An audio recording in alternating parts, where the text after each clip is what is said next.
सरकारी कामकाजात पारदर्शकता यावी, सरकारी कामकाज गतिमान व्हावं यासाठी 12 ऑक्टोबर 2005ला राज्यात माहिती अधिकार कायदा अस्तित्वात आला.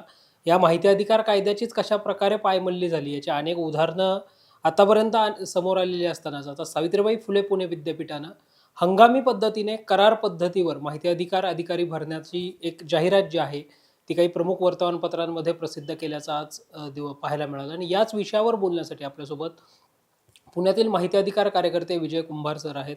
सर, सावित्रीबाई फुले पुणे विद्यापीठाने काढलेली जी जाहिरात आहे की माहिती अधिकार कार्य जो आहे तो हंगामी पद्धतीने भरण्यात येणार आहे, त्याच्यासाठी ऑनलाईन पद्धतीने अर्ज देखील आज मागवण्यात आलेत. काय या सगळ्या प्रकरणावर तुमचं प्रतिक्रिया? पहिली गोष्ट म्हणजे माहिती अधिकार कायद्यामध्ये हे जे पद आहे जनमाहिती अधिकारी ज्याला म्हणतात ते कॉन्ट्रॅक्ट बेसिसवर भरायची तरतूद नाही.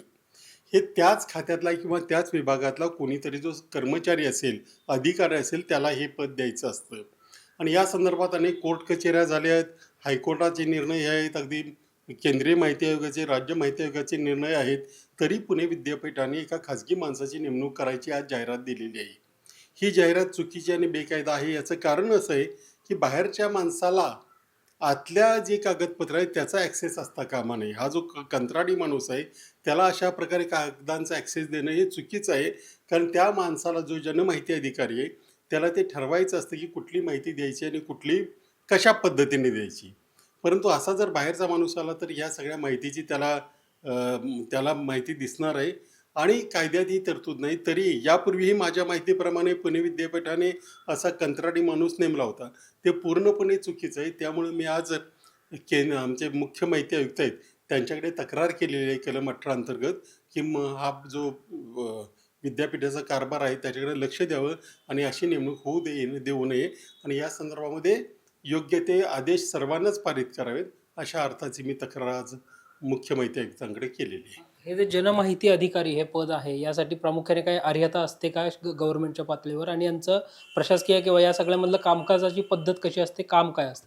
नाही, त्यांचं काम असतं जर माहिती अधिकारामध्ये येणाऱ्या अर्जांचं पृथक्करण करणं, कुठली माहिती द्यायची आहे, कशा पद्धतीने द्यायची आहे, त्याने मग एकदा माहिती मागितली की मग तो वरिष्ठ अधिकारी कितीही असला तरी तो डीम्ड PIO होतो, म्हणजे जी मानव जनमाहिती अधिकारी होतो.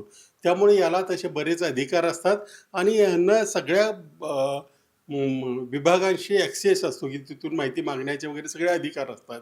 तर असे अधिकार खाजगी माणसाकडे देता कामा नये. ते सरकारी त्याच खात्यातला जो जबाबदार अधिकारी आहे अशालाच जनमाहिती अधिकाऱ्याची जबाबदारी सोपवण्यात येते. नेमणूक करण्यासाठी सुद्धा काही स्पेसिफिक अधिकार असतात का, किंवा ते सरकारकडनं होतं किंवा संबंधित कुलगुरू वगैरे करतात, असं काही असतं? संबंधित कुलगुरू किंवा ते तिथले जे वरिष्ठ अधिकारी असतात ते असं म्हणजे ज्याला आपण हेड ऑफ द डिपार्टमेंट म्हणतो ते अशा अधिकाऱ्यांची नेमणूक करत असतात, नियुक्ती करत असतात.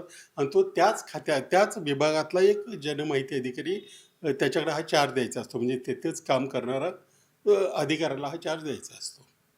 निश्चितच. तर सावित्रीबाई फुले पुणे विद्यापीठाने काढलेली जी जाहिरात आहे, ज्या जाहिरातीच्या अनुषंगाने मुळात ही प्रोसिजर्स बेकायदा आहे आणि या संदर्भात मुख्य माहिती अधिकार आयुक्त जे आहेत त्यांच्याकडे आपण तक्रार दिली आहे, असं माहिती अधिकार कार्यकर्ते विजय कुंभार सरांनी सांगितलं. व्हिडिओ जर्नलिस्ट दिनेश सिंगसह संकेत देशपांडे, टॉप न्यूज मराठी, पुणे.